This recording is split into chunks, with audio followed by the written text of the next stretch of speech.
Hola, en este video vamos a realizar un problema de incidencia oblicua. El problema nos dice que un rayo de luz incide sobre una superficie de separación aire-vidrio de manera que el ángulo de incidencia vale el doble que el ángulo de refracción o de transmisión. En estas condiciones, el coeficiente de reflexión R perpendicular vale 0,411. Se pide vamos a resolver primero el primer apartado. Vamos a calcular o determinar el índice de refracción n del vidrio, el ángulo de incidencia θ sub i y el ángulo de refracción o transmisión θ sub t.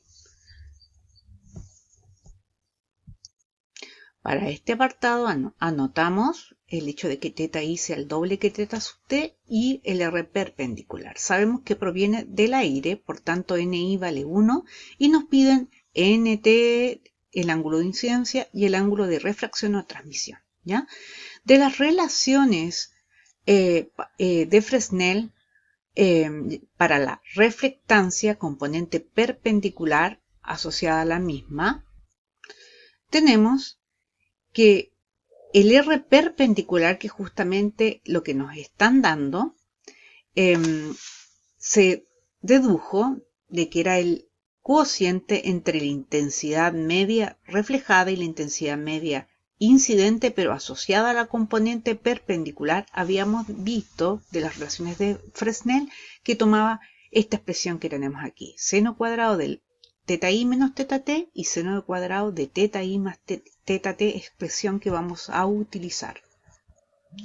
Al sacar la raíz a la expresión anterior, nos quedan aquí dos soluciones, una positiva y una negativa, y aquí el cuadrado de esto se nos va con la raíz, así que tendríamos que la raíz de 0,411 tiene dos soluciones, más menos 0,641.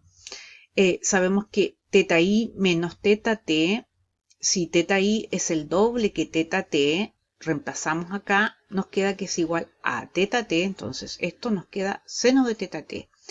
Y tenemos que θi más θt es igual a θi, 2θt más θt, 3θt. Entonces nos queda que lo podemos dejar como esto y utilizando una identidad trigonométrica que nos da el enunciado del problema, que es esta que tenemos acá. La ocupamos, reemplazamos en el seno del ángulo triple, nos queda seno de θt y abajo podemos factorizar aquí por el seno de θt, factor común de 3 menos 4 seno cuadrado de θt, se nos va este seno de θt y nos queda esta expresión que tenemos acá. ¿Ya? Bueno, como vemos que la raíz tiene dos soluciones, vamos a resolver ese θt para las dos soluciones, la positiva y la negativa. ¿Ya? Utilizando la solución positiva, nos queda que θt vale 36,87 grados. Si ocupamos el valor de 0,641, despejamos el valor del seno de θt, calculamos su arcoseno y nos da 36,87. Si ocupamos la solución negativa, ¿ya? Nos da esta ecuación, despejamos y nos da un seno cuadrado de θt igual a 1,14, es decir, es un número mayor que 1. Recordemos que la función seno es una función que está acotada.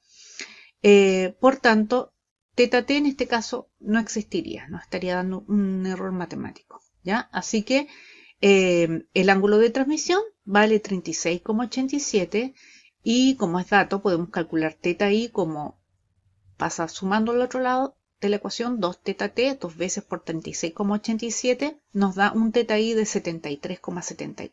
Así que θi y θt ya son conocidos. ¿Ya? Si ahora en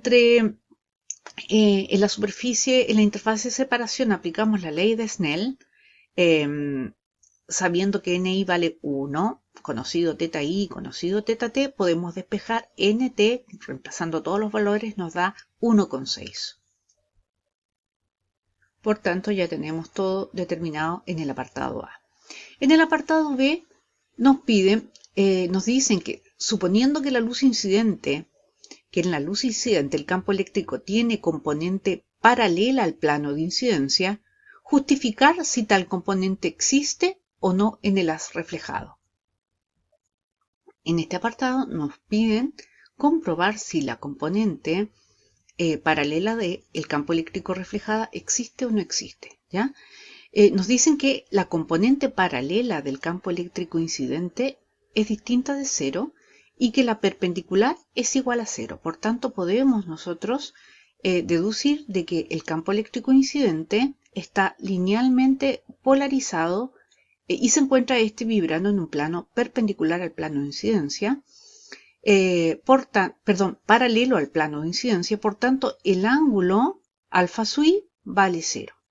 ¿Ya? Sumamos teta i más teta t para comprobar si efectivamente la suma de esos ángulos es igual a 90 o no. Recuerden que si la suma de los ángulos es igual a 90 es porque ha incidido nuestra onda con un ángulo de incidencia igual al ángulo de polarización o al ángulo de Brewster. ¿Ya? Veamos si eso ocurre. Sumando 73,74 teta i más 36,87 teta t nos da 110,61, así que ese ángulo es distinto a 90. ¿Ya?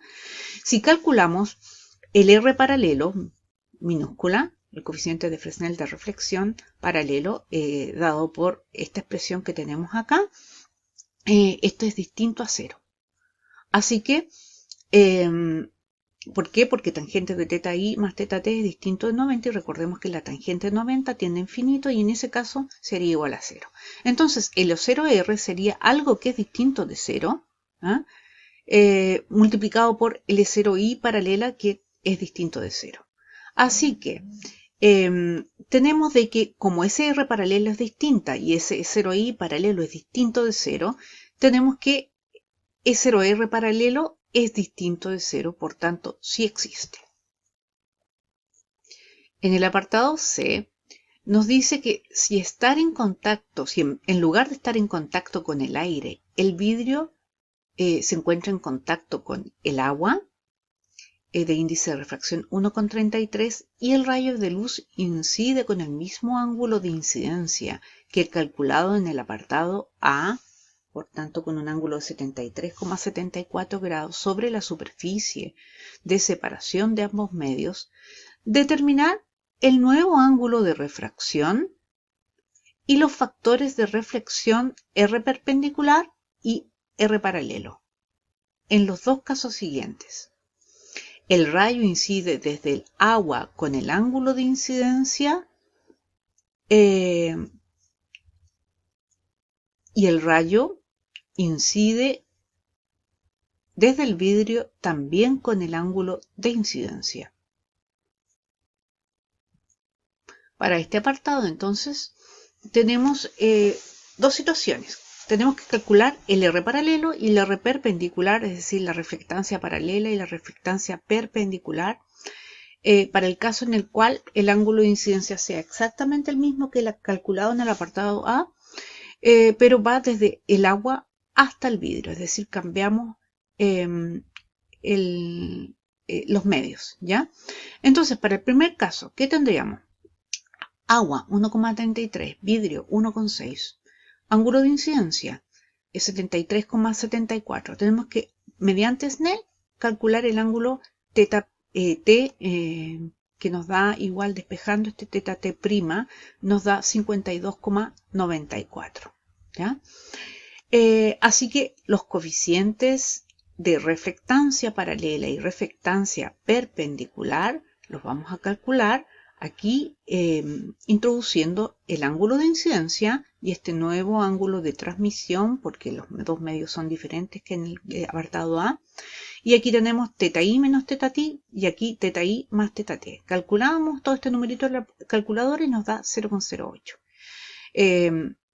El R perpendicular, recuerden que es el seno cuadrado de teta i menos teta t dividido del seno cuadrado de teta i más teta t. Introducimos los ángulos y nos da 0,196. ¿Ya? Si ahora hacemos lo mismo, pero considerando que va desde el vidrio al agua, con el mismo ángulo de incidencia anterior, anotamos los índices de refracción. Ojo que va de un medio de mayor índice a un medio de menor índice, ¿eh? Así que es pertinente calcular el ángulo crítico para ver si ese ángulo de incidencia es superior o no al ángulo crítico, ¿ya? Entonces, ese ángulo crítico es aquel en el cual saldría por el agua, pero rasante a la superficie. Por tanto, aplicamos aquí Snell. El seno 90, recuerden que es 1, así que el ángulo crítico sería el arco seno de 1,33 dividido entre 1,6, que es 56,22. Como el ángulo de incidencia tiene que ser el mismo que en el apartado A, es mayor al ángulo crítico, entonces resulta que en el caso que la luz vaya del vidrio al agua, habría reflexión total interna. ¿Qué quiere decir eso? Que la onda se devuelve, el rayo se devuelve por el mismo camino por el cual venía, es decir, por el vidrio, ¿ya? Así que todo se refleja, nada se transmite. De esta manera, la suma entre estos coeficientes de reflectancia paralela y transmitancia paralela ha de ser igual a 1 y la reflectancia perpendicular y la transmitancia perpendicular debe ser igual a 1, pero nada se transmite, todo se refleja. Así que si sustituimos esto en estas ecuaciones, nos queda que R paralelo ha de valer 1 y el R perpendicular ha de valer 1, ¿ya? Así que problema resuelto. Hasta luego.